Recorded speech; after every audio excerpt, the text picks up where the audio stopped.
The following program may contain coarse language, violence, nudity, mature subject matter, or scenes which may not be suitable for all viewers. Viewer discretion is advised. All Hit Radio.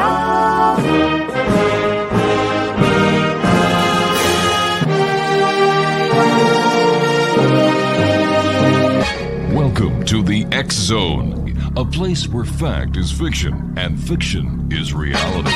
Now, here's your host, Rob McConnell. Hello, Rob. Can you hear me? All right. Do we have Paul Dale there?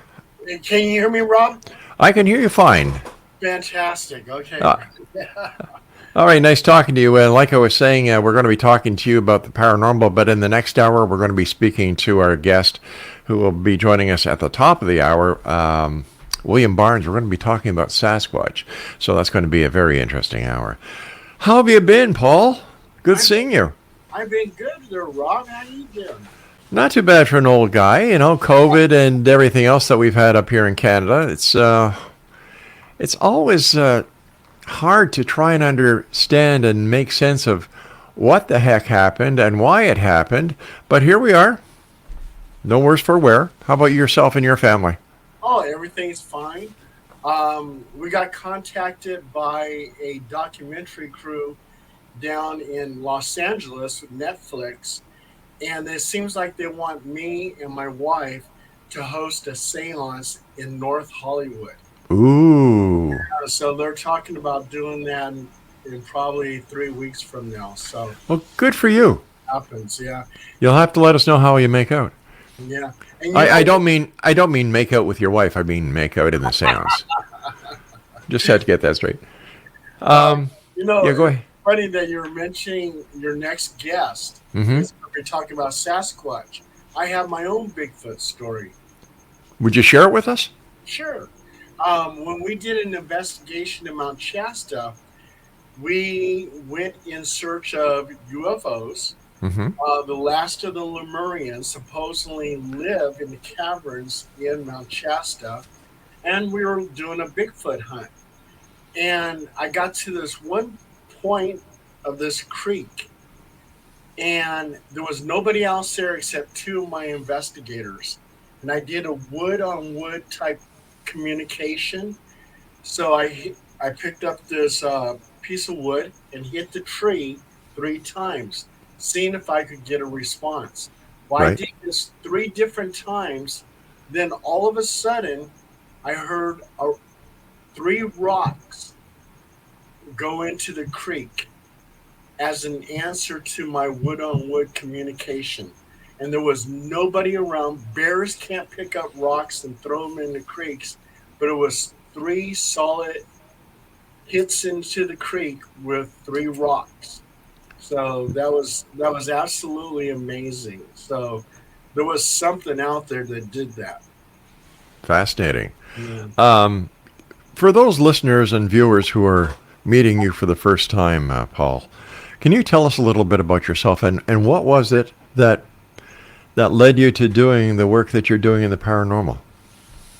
I actually lived in a haunted house when I was a little boy. All kinds of things were happening to me.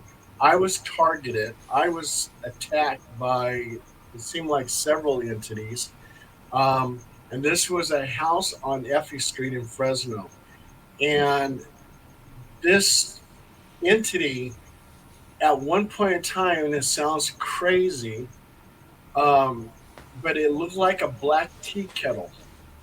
And it opened up my window halfway, and the snout pointed towards me and blew out this mist. That mist, the next day, I was sick with bronchitis. Another time, these like skeleton heads with wings come flying into my room, and my mother heard me coughing, and she actually gave me poison because she was like half asleep, made me throw it up. And so with all these things that were happening to me in this house, I was wondering if those were like night terrors, or was that really something paranormal? And I think one of the scariest things is I was looking out the bedroom window and I heard a woman's voice say, "Dale, come here." And she was trying to entice me to go into the orange grove. And I feel if I went into that orange grove, you wouldn't be talking to me right now. So when I got a little bit older, I was reading books on Brad Stryker, Eric von Däniken. I got into everything, ancient aliens and UFOs and cryptids, and you name it.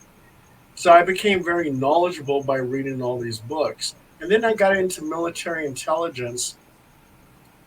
And when I was in military intelligence, I said, if anybody knows anything about UFOs, it would probably be military intelligence. So I was a 97 Bravo intelligence analyst over at the Photo Interpretation Center in Korea. And on one particular day, 6 photographs came in. And those 6 photographs were different pictures of UFOs taken by our reconnaissance satellites. And like one picture was a cigar-shaped UFO, another one was a saucer-shaped, another one was globe-shaped, on and on and on. Mm-hmm. And those pictures represented a video. Somewhere out there, there's a video. And on the back of the photo, it said intelligent movement. At that point in time, I knew that military intelligence, the U.S. Army, Navy, everything else, was investigating UFOs. And my job, very simple. All I had to do was assign it a number. And those photos were sent over to the DIA, Defense Intelligence Agency. And from there, they went to the CIA. And then from there, into a black hole and vanished. Wow. So, yeah. No, go ahead, sir. Oh, yeah. So with all that, and then I stumbled into a person, a friend, who was doing paranormal investigating. And I was also, too, a journalist writing for various magazines and stuff like that. And she invited me and she said, "Hey, why don't you come tag along and write a story?" So I did. And before I knew it, I was a paranormal investigator. Before I knew it, I took over Halo Paranormal Investigations, and now I run the whole thing.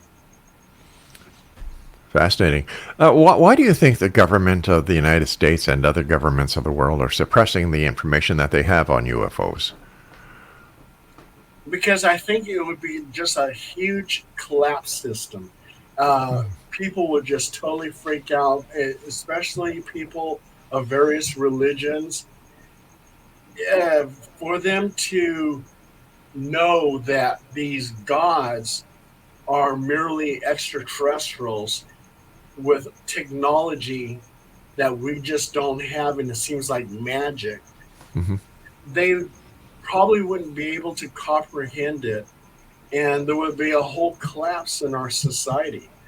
And I think that's why they suppress it. Right now, in the news, they're talking about the military has other photos and film footage of UFOs, and they can't release it due to security reasons. So that tells me that's pretty huge. That's big. So why would they say that the military has these photos if, in fact, the photos or the video can't be released? Why would the media do that? That I have no idea, but that information came from the military, where the military admitted that the Pentagon says, yeah, we have video footage of UFOs. They have more like those Tic Tac UFO photos and videos. They have stuff that is similar to that. And the military said we can't release it because of security reasons and everything else. So I see. Okay, so you and your wife are going to be doing this seance in 3 weeks. Great on that. But how do you and your wife conduct a seance? Can you take us through how it works? Basically, I have everybody hold hands and everything else. My wife is a psychic medium, and she's able to see ghosts and everything else. So with her there, it's very helpful because she'll say, I see a ghost now sitting off in the corner. Do a quick and dirty EVP, electronic voice phenomenon, which I do. And I'll say, Are you there? Let's say that ghost is named Charlotte. Charlotte, are you there? I give it time to talk, play it back, and sometimes I'll get a response. And what I right before the seance, I have everybody thinking of something serene, calm, maybe sitting at the beach, watching the waves come in from the ocean and everything else.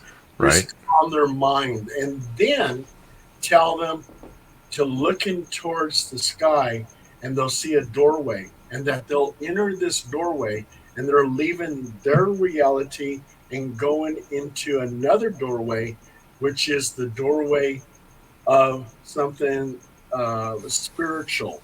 And so we're trying to make contact with Charlotte, and we go through that doorway to make contact with Charlotte. Speaking about contact, you and I have to contact our break now so that our fine sponsors can contact us about what they want to contact us about. Does that make sense? I'm sure it does. Paul Dale Roberts is our special guest. Their website is cryptic916.com, and we'll both be back on the other side of this break. Don't go away. Welcome back, everyone. Paul Dale Roberts is our guest this hour. His website is cryptic916.com. Still a lot of talk out there about ghosts and things that go bump in the night, my friend. What's going on out there? A lot more people are talking to me about these shadow figures that they're catching in their peripheral vision. What's going on, Paul? Yeah, with the shadow people, we've had, I would say, well, I've been on something like 2,500 cases, and I would say maybe about 90 cases we had of shadow people. And I believe that shadow people are basically interdimensional type beings. What some of the witnesses have told me is that when they see shadow people, sometimes it looks like they're gliding along on a railroad track. Mm-hmm. They're looking down, and when they approach you, then they'll look at you in the eyes. I think what we have here is some type of interdimensional being going through a portal, coming to our reality and observing us. I've talked to some other paranormal investigators where they say that the shadow people are threatening, that they could do you harm. I have never, in my paranormal investigations with shadow people, I've never seen that. I've never seen anyone who was complaining about shadow people. They were complaining about demons, or they were complaining about mischievous ghosts, but not shadow people. So I don't really understand where some of these paranormal investigators are saying that. It seems that there's more than one type of reason for ghosts.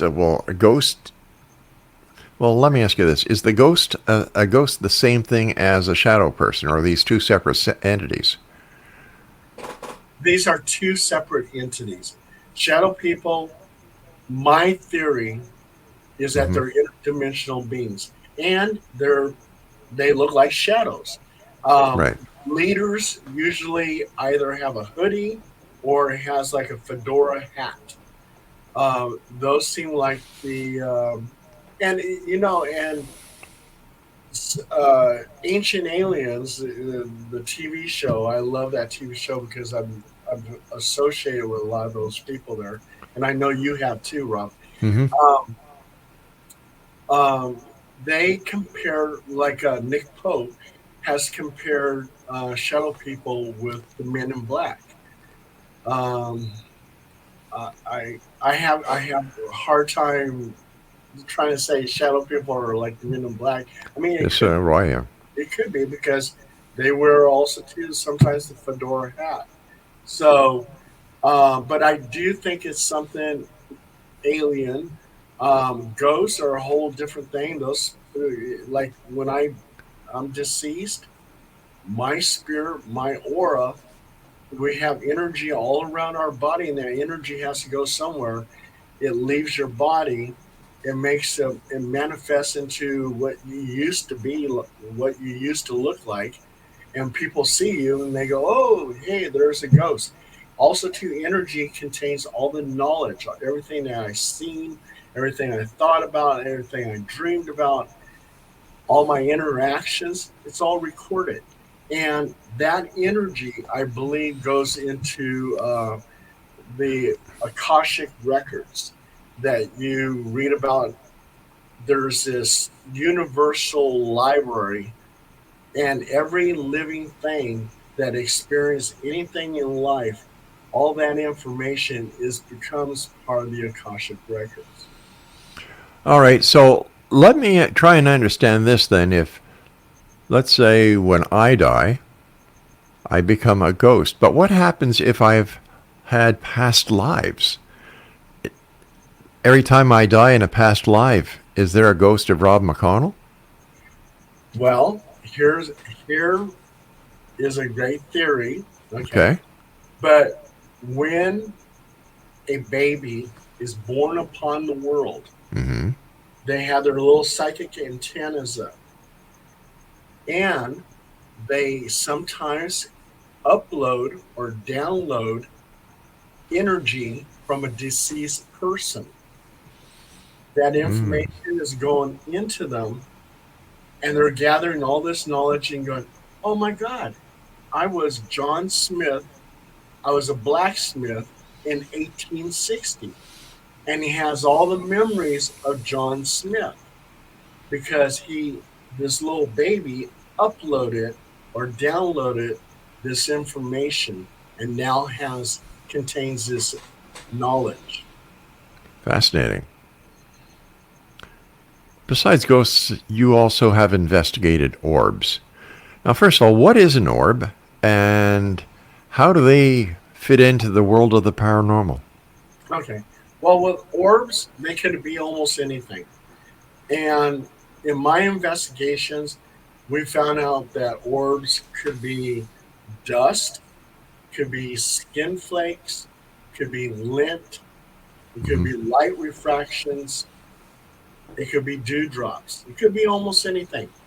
But, and I learned this from military intelligence, if you can prove that orb has intelligent movement, then you can deem it as paranormal. And the reason why I say that is I had a case in which the ghost was named Emily. And Emily was known to drain the energy from the occupants. And one of my investigators looks at me and he goes, Paul, he goes, I feel really drained right now. I need to sit down. I said, sit down. And I said, I wonder if Emily's doing that to you. Emily must like you to drain your energy. I said, Emily, if you're listening to me, I want you to kiss him on the lips. And with 3 cameras, 3 investigators, including myself, we snap a photo, and guess what we get? We get an orb on his, something like that. That shows intelligent movement, and it shows that it's actually listening to me. And then I said, Emily, I said, again, if you like him, I said, I want you to sit on his lap. And we get a picture of an orb hovering on his lap. That's something I could say is intelligent movement, and I can deem it as paranormal. Paranormal lap dance. Yeah. There you go. There you go. I also understand that you actually did an investigation with orbs that had dog faces in them. Yes. That was a case over in Del Paso Heights. And this lady, we took some pictures in her backyard. And the pictures were really unusual. We enhanced the picture of an orb, and we enhanced another picture of an orb. And we get a dog face in one orb, and we get another dog face in another orb. And so I went up to the lady, and I said, hey, I said, what is it you have in your backyard? And she says, orange trees. And I said, yeah, but what else do you have in your backyard? She goes, I have a couple dogs back there buried. I go, okay. I said, take a look at these pictures and tell me what you see. So she looks at the pictures and she starts crying. Oh, my goodness. And I said, why are you crying? And she goes, that's my dog, Roscoe. And that's my other dog. And I forget what the name was, that one. Mm-hmm. And she goes, they're the ones buried in my backyard. She goes, those are my two dogs. And then she pulled out some pictures of those dogs. And they did. They looked like the faces in the orbs. They looked like her dogs. So that was another thing I could actually deem as paranormal, because she's saying those faces were her deceased dogs. Son of a gun. Well, let me ask you this. We know that humans have ghosts, or can come back as ghosts, and there are people who have the ability to see these ghosts, and your wife is one of these people. Do animals also come back in ghosts? Absolutely. All living things have an aura. I mean, you have the scientists who take a picture of a tree leaf, Mm-hmm. and that tree leaf has an energy aura. So Right. all living things have auras. So I believe, yeah, we have an aura, we have a soul that when it leaves the body, people see it, it's a ghost. Dogs, the same thing. And we've had cases where we investigated dead animals that came back. We had a German Shepherd in Citrus Heights, and it was known to actually leap from the kitchen through the kitchen window and outside in the front. So yeah, had we had actually had several cases where there's spiritual animals roaming the house. There's a lot of different ghost stories here in the Niagara area. Like I was telling our listeners before, we have the Canada's most haunted town of Niagara-on-the-Lake, not very far from here.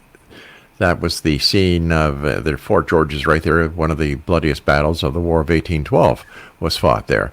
And there's stories about ghosts driving buggies, and they can see the horse, the buggy, the driver, and spirits or ghosts on the inside of this buggy. Now, I can understand that a human can come back because of the energy.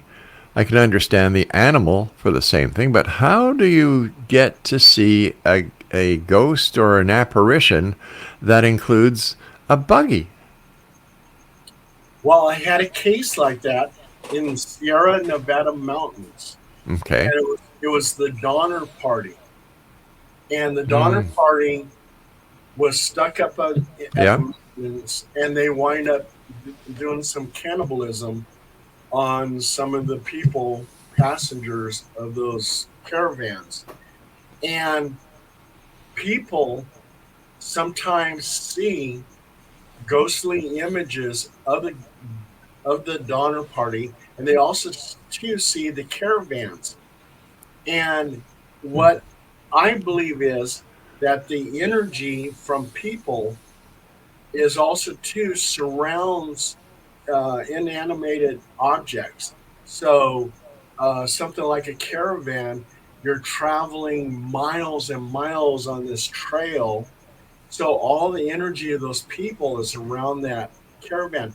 Just like if you have something that's very precious and like a ring that you wear all the time, and you take that ring off, and the psychic medium is able to hold it in his hand and say, yeah, this belonged to Rod McConnell. And because that energy surrounds that ring, your energy, and it just stays on there permanently. You're a very busy man. I don't know where you find time to sleep or have a social life outside of what you do. For example, I know that you conducted an investigation at Skinwalker Ranch. Tell us about that. At Skinwalker Ranch, actually, it was kind of disappointing, and I'll tell you. Okay, I'll tell you why. I brought two investigators with me, and we went to the valley where the Skinwalker Ranch is. We did not actually go to Skinwalker Ranch, but we were in that valley. And the whole valley is haunted. There's UFO activity and everything else in that whole valley. So it didn't matter that we weren't at the ranch. But on that night, it was a heavy, heavy, heavy thunderstorm. So we're trying to set up the tents. I must have fell into the mud several times, and it was just crazy. But the only interesting thing, there was two interesting things that happened. I actually saw, and it's probably natural phenomenon, I saw ball lightning.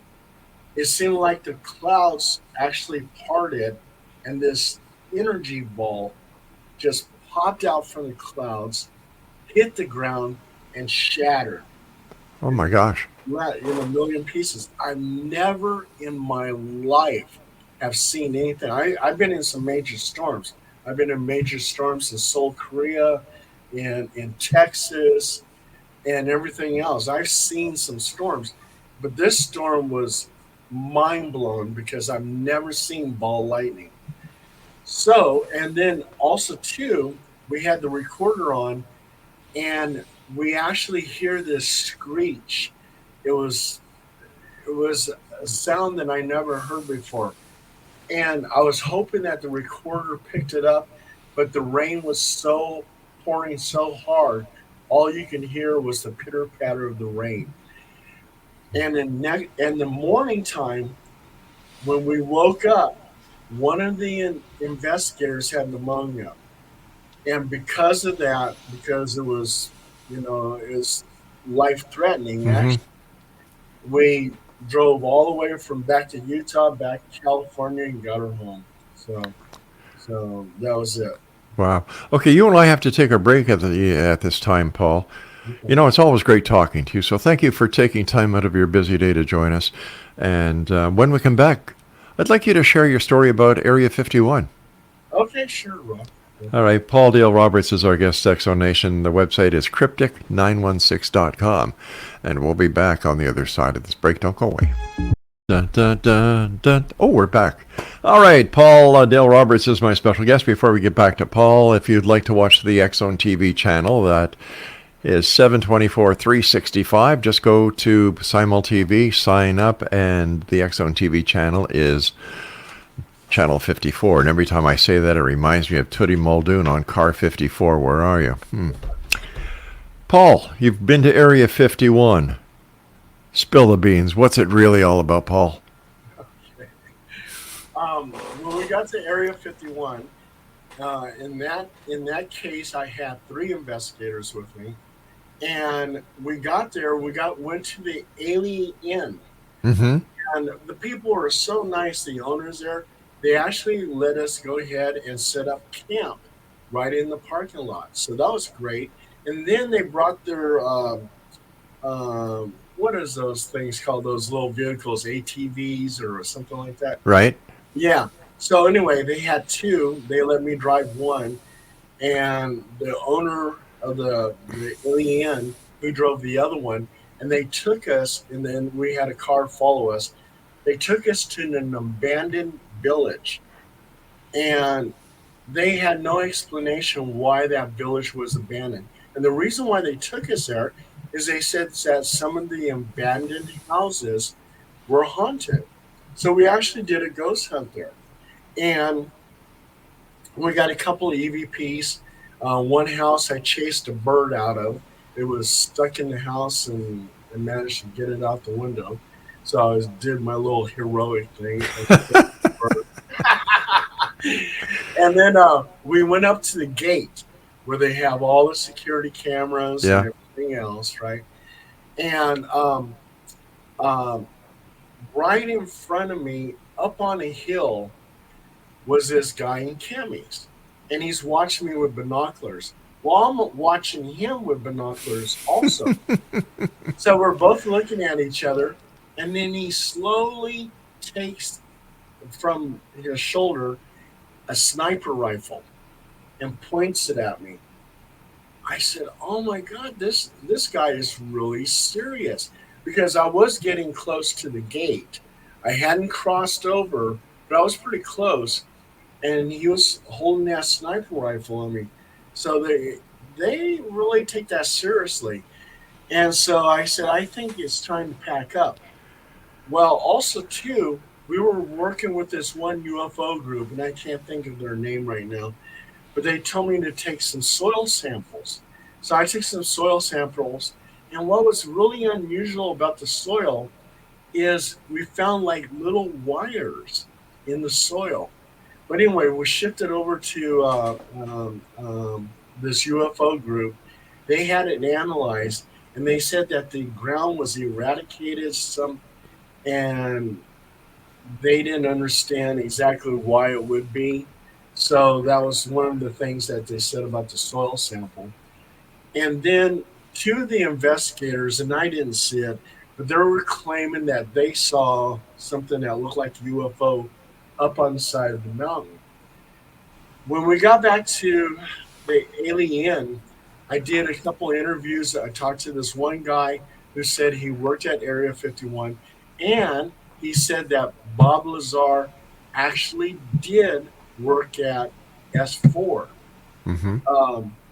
That he didn't have access to S4, but when they dropped him off with the bus continued with Bob Lazar, dropping him off at S4. And in the alien, there's a photo of Bob Lazar signed. So you know that he's been inside the alien. The people there knew him. So they can't deny that he didn't work there. I mean, why would you be in the middle of the desert if you didn't work at Area 51? You know, that's a good point. Yeah, unless you're working at the alien as a bartender. But you know, and then we interviewed this one lady who was a regular at the alien, and she claims that on one particular day that this thing that had wings, it would hover, it made no noise, and it actually went in where it was eye level to her, and she saw a human pilot inside, and he waved at her, and then he took off. So that was kind of unusual. Yeah. They say that they hear, of course, a lot of sonic booms. Well, that would be very natural because you have all this secretive jet aircraft out there, and they're probably making those sonic booms. So we did a night watch, and a couple of the investigators claimed that they saw some UFOs that were like starlight, where they were moving erratically. Um, Again, I didn't see that, but they actually made a report of it with MUFON saying that they actually saw this. They swore up and down they saw it. And that was our Area 51 trip. A lot of people believe that there's something mystical or something very special about Mount Shasta. And I know that you did an investigation there. Can you share that with us? Yeah, well, I told you about the Bigfoot. Yeah. We had Sylvia Brown. Sylvia Brown's secretary, Holly DeLaughter, was a member of Halo Paranormal Investigations, my team. Mm-hmm.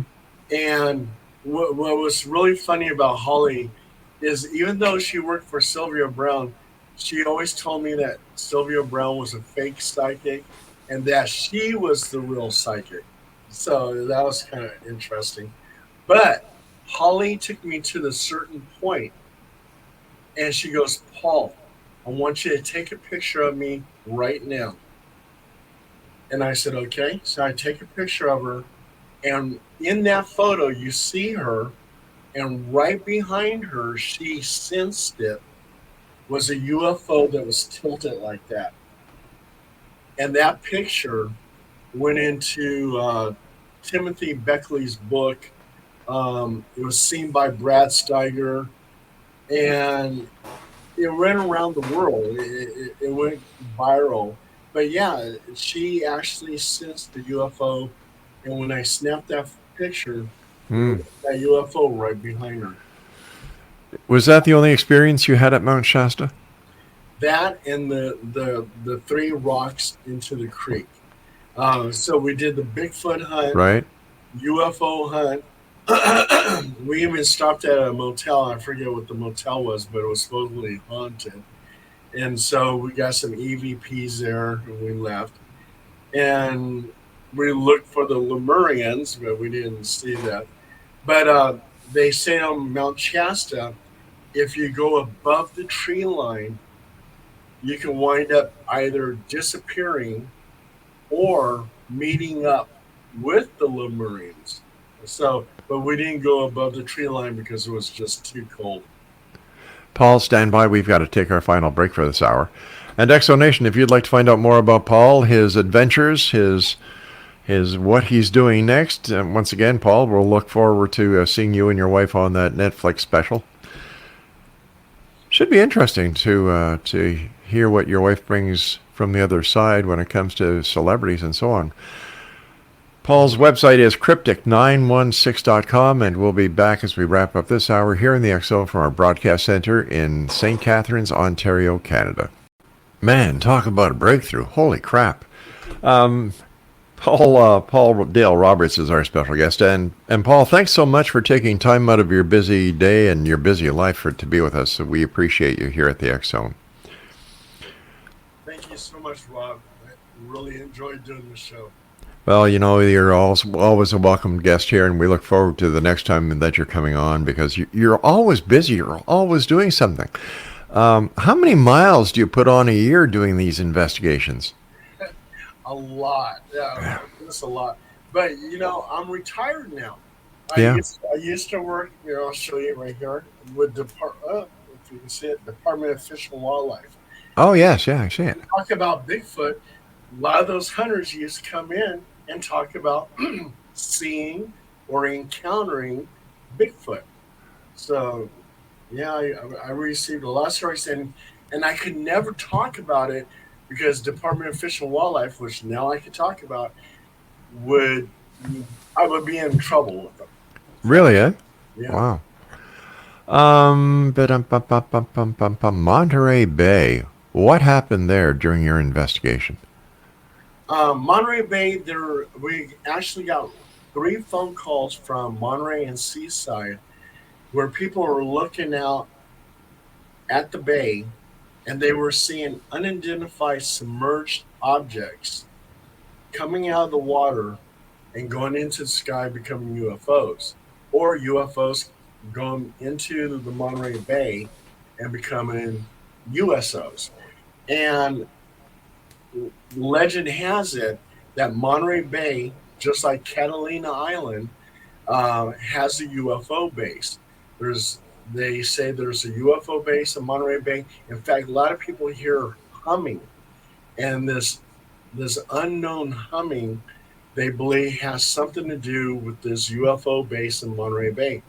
And Catalina Island, I've been to Catalina Island, and the same thing. They said there's a UFO base, and they now have a photograph of something that looks like an underground structure at Catalina. All right. We spent the whole night there watching that bay, but we didn't see anything. Why do you think some people have the ability to see whether it's a ghost, whether it's a Bigfoot, whether it's a UFO, and yet other people don't? Well, like with my wife, she's a psychic medium. Right. And as a child in Auburn, she was actually abducted by a UFO. Wow. And when she wrote an article about it, she called it the mysterious eye. So she was taken on this ship. She doesn't recall everything that happened to her. But when she was released, that's when she started seeing ghosts. So something they did to her, she now has the ability, they open up her third eye, and now she's able to see ghosts. And when she first told me this, we were walking along this park behind my house. And a long time ago, there was this guy, and he stole a car. The police were chasing him. He jumps out of the car. He jumps over my backyard fence. Mm-hmm. And then he jumps over my backyard fence again, goes into my other neighbor's yard next to the park. The police follow him, and he throws a ceramic pot at him, and the police shot him dead. So one day we're walking by the park, and our relationship was just blossoming at that time. And she started describing a ghost at the park. The ghost that she was describing, and she knew nothing about this story, was the man that the police had shot. Wow. So, yeah. So, I mean, she described him to a T, and I go, oh, my God. I remember his picture in the newspaper, on the internet. And what was other interesting little bit about the story, too, is at 3 o'clock in the morning, I woke up and there was policemen all in my backyard. And it was like, what? And I mean, there was like, I'm over there half clothed. And it's like, okay, now what's going on here? And they're pointing flashlights at me and everything else. So that was a weird night. It seems that you follow the weirdness and the weirdness follows you. So you're a match made in heaven for the weird. Absolutely. Absolutely. And it's all in my books, too, because I write articles about everything. And where are your books available, Paul? You can find them at just Paul Dale Roberts Amazon, and you'll find them on Amazon.com. Paul Dale Roberts, Barnes & Nobles, there's a couple there. But you'll find most of them over on Amazon. My last question, because we're running up against the clock here. I understand that you actually baptize people who are attached or have attachments. When did you start this? Oh, gosh. I started that maybe 4 years ago. When back in the 70s, I got an attachment because I wrote an article for the Sacramento Bee about various cults. I was writing about, I went to San Francisco, did my own investigation. Mm-hmm. I investigated Church of Satan, Hare Krishna, Church of Scientology, and the Moonies. Oh my gosh, I haven't heard about them for a while. Yeah. So I did this report, and it was actually for my sociology class, but it got published in the Sacramento Bee, and I got a total big A on it. But when I got to the Church of Satan, they gave me this necklace, and it was a satanic with a ghost head on it. Yes. I was young and stupid, and I put it on, not thinking nothing of it, and all kinds of terrible things started happening to me. I came to the realization that I had an attachment. So I went to my priest, and I said, hey, I think I have an attachment. I need to be baptized. And because that's actually a basic form of exorcism. And he goes, well, read these Catholic history books, and then I'll baptize you. So I read them, and then he gives me more books. I said, I could be dead tomorrow. I said, I need to be baptized now. So I was in a southern state, and I went to a Southern Baptist church. And the preacher looks at me and he goes, I know what you want. Get up here on stage. And I go, wow, he knows what I want. And then he gave me a full submersion baptism. That's what I needed. As soon as he did that, the attachment was gone. So I said, I always remembered that. And I said, all these people are telling me they have demonic attachments. Mm-hmm. Let me give them full submersion baptism. You don't have to be ordained. You just have to believe. That's right. Yeah, and I said, I call upon God's angels, right? Mm-hmm. So I give them a full submersion baptism. And Rob, I was totally shocked. But my baptisms worked. These people who had attachments, they would call me and say, guess what, Paul? The attachment's gone. It worked. This full submersion baptism worked. So I've been doing it ever since. Paul, the time has come that I must say so long to you, my friend. First, like I said, thanks very much for joining us. And I look forward to the next time you and I meet back here in the X Zone. So take care of yourself, Paul. Be careful wherever you go, my friend. And let our listeners know where they can find out more about you. And again, plug your books. Sure. Thank you, Rob. Again, I enjoyed being on the show. But you just can Google books, search, and write in Paul Dale Roberts books, and you'll see all kinds of my books. And then, or Paul Dale Roberts, Amazon, and you'll see books there. So, and you already got my website. So, Rob, thank you so much for having me on the show. It was a pleasure. You take care, my friend, and we'll look forward to seeing you on Netflix. Good night, Paul. Good night. Exonation, Paul Dale Roberts was our guest this hour, and once again, his website is cryptic916.com, and if you'd like to buy any of Paul's books, just go to Amazon or go do a Google search, Paul Dale Roberts.